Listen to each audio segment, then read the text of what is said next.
আব্দুল্লাহ ইবনে আব্বাস রাদিয়াল্লাহু তাআলা আনহুর একটা হাদিস শোনায় আপনাদেরকে, সহিহ মুসলিমের বর্ণনা। এক ব্যক্তি রাসূল সাল্লাল্লাহু আলাইহি সাল্লামের কাছে আসছে, খুব মন দিয়ে বুঝবেন। নবীজির পাশে আবু বকর সিদ্দিক রাদিয়াল্লাহু তাআলা আনহু বসা। এক ব্যক্তি আইসা নবীজিরে বলতেছে, হুজুর আমি রাতে একটা স্বপ্ন দেখছি, স্বপ্নটা আপনার কাছে বলতে আসছে। নবীজি বললেন, কি স্বপ্ন দেখছো? বলতেছে, ইন্নী রাআইতুল লাইলাতা ফিল মানাম যুল্লাহ, রাতের বেলা আমি একটা বাদল দেখলাম। বাদল, স্বপ্নে একটা বাদল, মেঘ, বাদলের মতো দেখলাম, মেঘের মতো দেখলাম।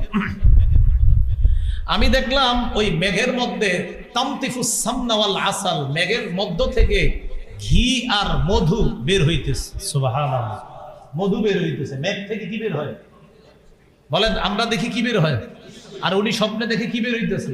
মধু, ঘি, পনির, মধু, এগুলো বের হইতেছে। আচ্ছা, তারপর হুজুর আমি দেখলাম রাআইতুন নাসা ইয়াতাকাফফাফুনা